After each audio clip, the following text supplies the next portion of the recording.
आज की कहानी ऐसी तीन प्यासी नन्स के बारे में है जो एक गूंगे बहरे लड़के के साथ जबरदस्ती घपाघप करती है। दरअसल उस लड़के का चक्कर एक राजा की पत्नी से हो जाता है और ये बात जब उस राजा को पता चलती है तो वो लड़का अपनी जान बचाने के लिए पहचान छुपाकर एक चर्च में जाकर काम करने लगता है। लेकिन उसे नहीं पता था कि इस चर्च की नन्स जो दिखने में धार्मिक है, असल में उनकी जिंदगी बहुत ही अजीबोगरीब इच्छाओं से भरी हुई है। और यहाँ आने के बाद उस लड़के के साथ आगे क्या क्या होता है यही जानेंगे आज के इस वीडियो में, तो वीडियो के अंत तक बने रहे। कहानी की शुरुआत में हम फर्नांडा नाम की एक सिस्टर को देखते हैं जो अपने गधे को पकड़कर जंगल के बीच से चर्च की ओर आ रही होती है। चर्च में पहुंचने के बाद जिनेवरा नाम की दूसरी सिस्टर आकर उससे पूछती है कि कल रात तुम कहाँ थी। फर्नांडा कहती है, हमेशा की तरह कल रात भी मेरा गधा भाग गया था और उसे ढूंढते ढूंढते सुबह हो गई। जिस पर जिनेवरा कहती है, मैं तो हर रोज अच्छे से गेट लॉक करती हूँ, फिर हर रात ये भाग कैसे जाता है। दोनों बातें कर ही रही होती है कि तभी वहाँ पास से गुजर रहा माली लुड़को उन्हें गुड मॉर्निंग कहता है, पर बदले में वह दोनों उसे गंदी गंदी गालियाँ देने लगती है। अब अगले सीन में सभी सिस्टर्स चर्च में जाकर सुबह की प्रेयर करती हैं, जिसके बाद वहाँ की सुपीरियर सिस्टर मरिया फर्नांडा से पूछती है कि तुम कल रात कहाँ थी, जिस पर वह बताती है, कल मेरा गधा फिर से भाग गया था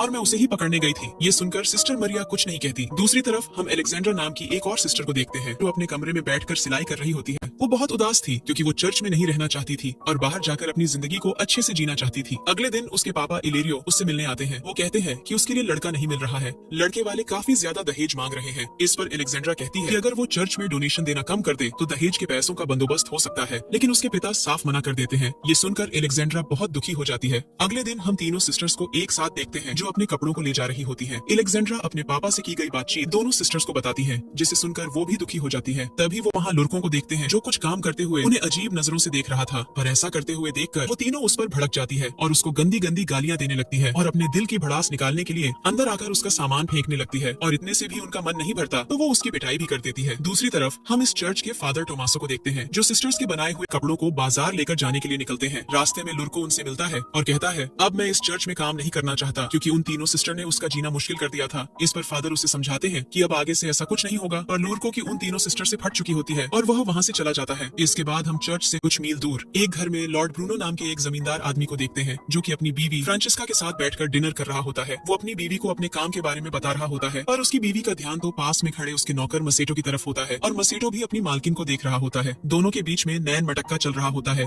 फिर रात होते ही हम देखते हैं कि फ्रांसिस्का मसेटो के साथ पलंग तोड़ रही होती है। एक राउंड खत्म करने के बाद फ्रांसिस्का कहती है, मेरा पति मुझे खुश नहीं कर पाता और वह किसी काम का नहीं है। इसके बाद दोनों दूसरे राउंड के लिए तैयार हो जाते हैं। तभी कमरे में ब्रूनो के आने की आवाज सुनकर मसेटो खिड़की से कूदकर भागने की कोशिश करता है, लेकिन ब्रूनो आकर उसको पीछे से देख लेता है और उसका पीछा करते हुए सभी नौकरों के घर में चला जाता है। मगर मसेटो पहले पहुंचकर सोने का नाटक करने लगता है। इसके बाद ब्रूनो सभी नौकरों को चेक करने लगता है। चेक करते हुए जब वो मसेटो के पास आता है तो उसे शक हो जाता है कि यही वो नौकर है, पर अंधेरा होने की वजह से वो उसे पहचान नहीं पाता, इसलिए उसके कुछ बाल काट लेता है ताकि सुबह होने पर उसे पता चल जाए। पर ब्रूनो के जाते ही मसेटो उठकर अपने सभी साथियों के बाल भी थोड़ा थोड़ा काट देता है। सुबह होते ही ब्रूनो सभी नौकरों को लाइन में खड़ा करता है और एक एक करके चेक करने लगता है, लेकिन सभी के बाल थोड़े थोड़े कटे हुए होते हैं, जिससे वो समझ नहीं पाता कि वो आदमी कौन था। अब अगले दिन जब फ्रांसिस्का और ब्रूनो खाना खाने बैठते हैं तो ब्रूनो अपनी वाइफ को वार्निंग देते हुए कहता है, तुमने जो भी किया ठीक नहीं किया। मैं जानता हूँ तुम भी इन सब में शामिल हो। अगर वह नौकर एक बार मुझे मिल गया तो मैं उसके साथ साथ तुम्हें भी खत्म कर दूंगा। लेकिन फ्रांसिस्का ब्रूनो से बिल्कुल भी नहीं डरती और कहती है कि तुम ऐसा कुछ भी नहीं कर पाओगे।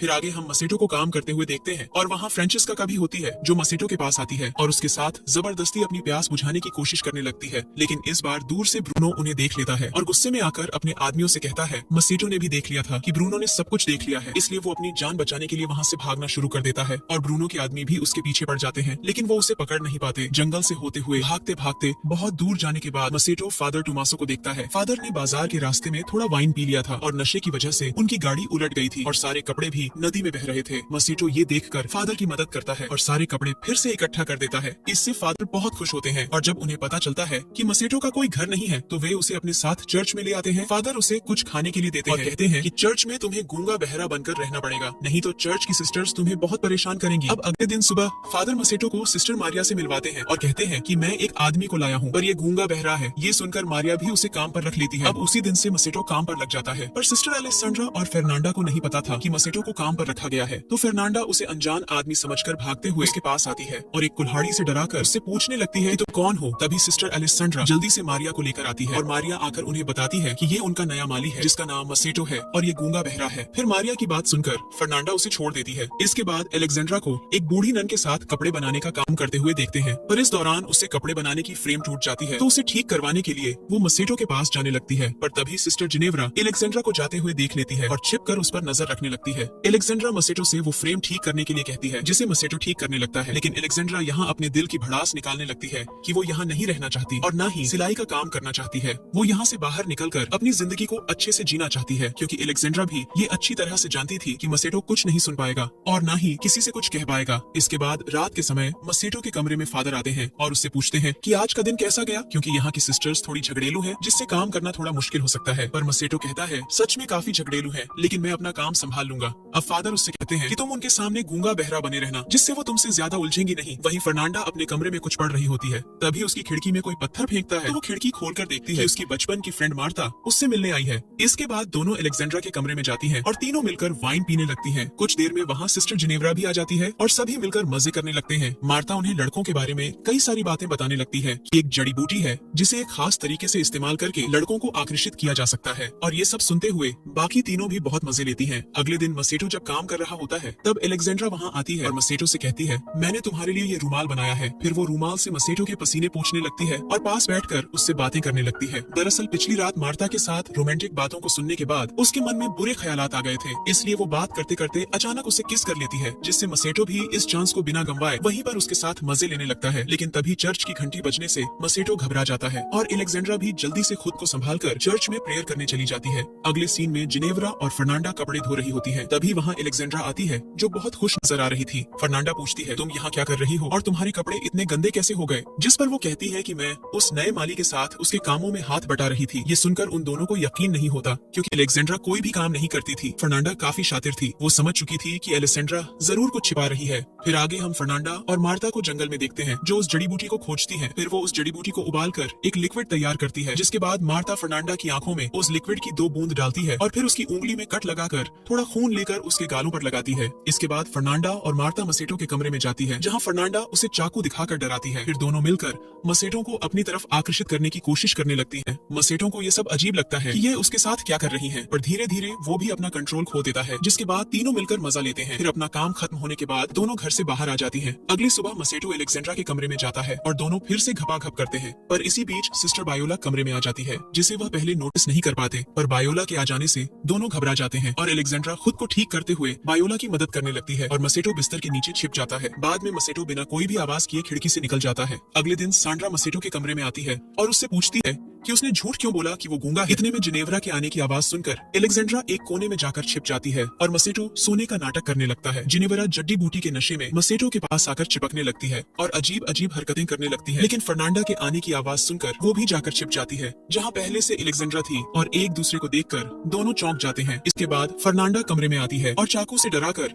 मसेटो के हाथ बांधकर उसकी आंखों पर पट्टी लगा देती है और फिर उसे डरा धमकाकर जंगल की तरफ ले जाने लगती है। पर एलेक्जेंड्रा और जिनेवरा छिपकर उसका पीछा करती हैं। फिर जब वो जंगल के बीच पहुंचते हैं, तब तक रात हो चुकी थी। वे देखते हैं जंगल के बीचों बीच आग जली हुई है और वहाँ कई सारी लड़कियां बिना कपड़ों के नाच रही हैं। और पास में उन्होंने मसेटो को भी बांध के रखा हुआ था। मार्टा और फर्नांडा मसेटो को बलि देने ही वाली होती है। तभी मसेटो डर के मारे बोल पड़ता है कि मुझे छोड़ दो। ये सुनकर उन्हें भी पता चल जाता है कि मसेटो गूंगा बहरा नहीं है। इसी बीच फर्नांडा मसेटो को बलि देने वाली होती है। तभी एलेक्जेंड्रा वहाँ पहुंचकर फर्नांडा से चाकू छीन लेती है और मसेटो को बचा लेती है। चर्च पहुंचकर वो चिल्लाने लगती है कि फर्नांडा एक चुड़ैल है। और ये सब आवाज सुनकर फादर बिशप बाहर आते हैं। इतने में फर्नांडा, एलेक्जेंड्रा और मसेटो भी वहाँ पहुंच जाते हैं। पर जिनेवरा कहती है ये सब एक साथ मिले हुए हैं और ये दोनों इस माली के साथ घपाघप भी कर रही थी। और फादर बिशप भी समझ जाते हैं कि इस चर्च में अब तक क्या चल रहा था। इसके बाद अगले दिन फादर बिशप एक एक करके सभी को सजा सुनाते हैं और मसेटो को फिर से लॉर्ड ब्रूनो के हवाले कर दिया जाता है। इसके बाद हम तीनों सिस्टर्स को देखते हैं जो एक दूसरे से माफी मांगती हैं। सिस्टर जिनेवरा भी फर्नांडा से कहती है मुझे माफ कर देना। फिर तीनों मसेटो के बारे में सोचने लगती है, शायद लॉर्ड ब्रूनो उसे मार डालेगा, इसलिए वो उसे बचाने का एक प्लान बनाती है। उधर लॉर्ड ब्रूनो ने मसेटो को जेल में बंद कर दिया था। इसके बाद मसेटो उन सिपाहियों से रिक्वेस्ट करने लगता है कि वो उसे आजाद कर दे, लेकिन वो मना कर देते हैं और उल्टा उसका मजाक उड़ाने लगते हैं। फिर कुछ देर बाद